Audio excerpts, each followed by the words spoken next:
He's Clay Travis, college football writer for Fox Sports 1 and his website, OutKickTheCoverage.com, co-host of 104.5 The Zone in Nashville, our friends there.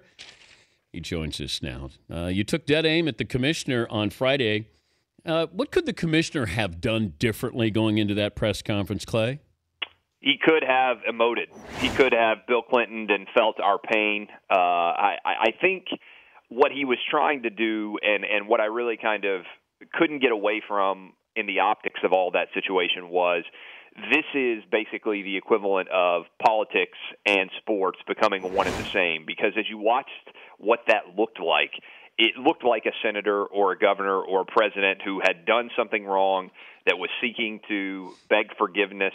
And I just kind of am disappointed that we've moved from an era when sports used to be where we went to escape from the serious things in our life to now sports being almost indistinguishable from, at times, the serious things in our lives. But is this more about the commissioner or more about us?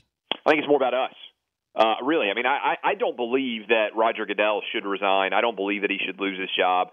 I think that at this day and age in social media, we as a society and sports fans, we get obsessed with one thing and we lose context. And I tweeted this yesterday. I mean, police officers have a 2 to 4 times rate of domestic violence compared to the rest of the nation. NFL players actually have a lower domestic violence rate than the rest of the nation. So I don't think that we should be excusing in any way what Ray Rice did. But the reason I think that Roger Goodell thought he was okay in suspending Ray Rice for only 2 games was because contextually that was a severe penalty for domestic violence.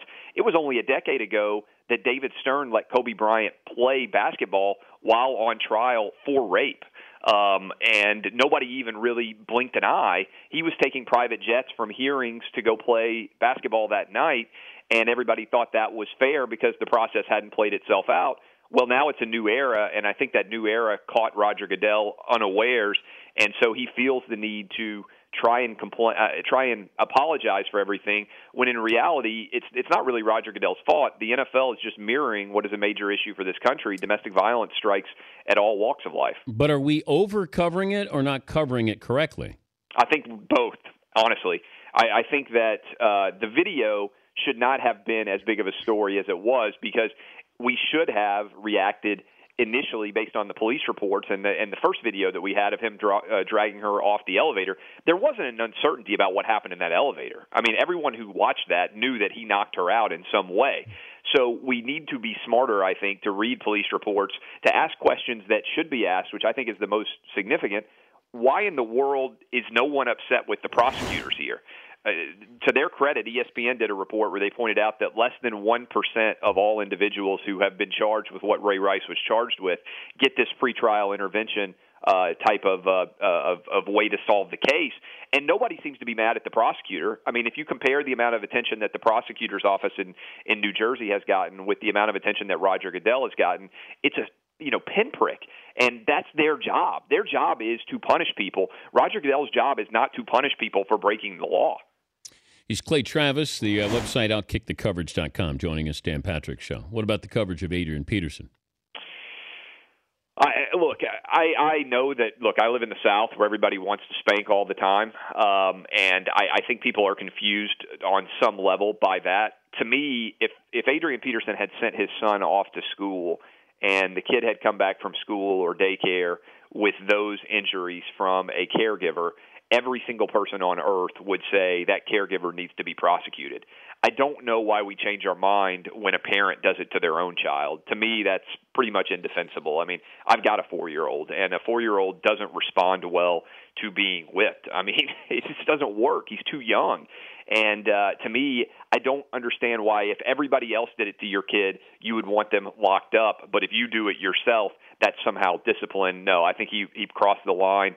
And I think, honestly, that story probably deserves more attention than it has received. But I'm talking about social media's coverage of this, because the Vikings changed, they blinked, the Ravens blinked, and the commissioner blinked, all because of social media. Carolina Panthers with Greg Hardy. Florida State blinked with Jameis Winston. This is social media. That's, it's the tail wagging the dog. You're 100% right. And look, there are some elements of social media that can be good. I think the difficulty here is I get upset, and I don't like it, when we treat Ray Rice as if he is the worst human being to ever play in the NFL. All of a sudden, because social media has suddenly turned, people have suddenly realized what's going on in the NFL. That's fine, but let's not pretend that every NFL team doesn't have a guy playing right now who has done something worse than what Ray Rice did. I think social media can be good at times, but what it often does is it forces us to decide this person is 100% a hero, this person is 100% a villain, and the reality is, Dan, everybody listening, everybody watching you, everybody who is involved in this show in any way is somewhere in the middle. We all are, and I think social media drives us to extremes. And right now, Ray Rice is all that's evil in the world. And the reality is he's a guy who made a really bad decision. And by the way, the Ravens kept a guy who was charged with double murder, went to trial for 2 weeks, and now he sits on ESPN. Ray Lewis, they've got a statue to him outside the stadium. Let's not pretend that violence in the NFL have not been synonymous for a very long time, both on and off the field. Got to get your take on Jameis Winston suiting up to not play against Clemson. What a circus they've got going on down there. It's as if you can't imagine anything worse. And this is a good poll question for you guys to have this week. Villains in college football.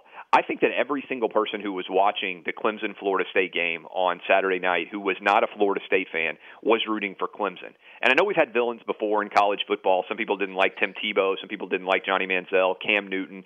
There have been several guys in recent history. But I don't know that I can think of somebody who has been more universally disliked than Jameis Winston in the space of a year, to go through everything that he has gone through, to be investigated for rape, which is obviously a very serious charge, to be guilty of theft, and then also you just kind of sprinkle around all these other things that he's done that seem to evince a complete lack of self-awareness, and walking out in your uniform. And I'm not, by the way, that's a failure on multiple levels, because somebody's equipment manager is like, that guy, you should tell the equipment manager, don't put, you put his jersey and his pads out, like he just dressed up as normal. You can't put his uniform out. But also, Jameis Winston should have been sitting there saying, wait a minute, I'm not probably supposed to put my uniform on and come out and go through warm-ups, considering that I'm suspended. I would think the light bulb would have gone off there.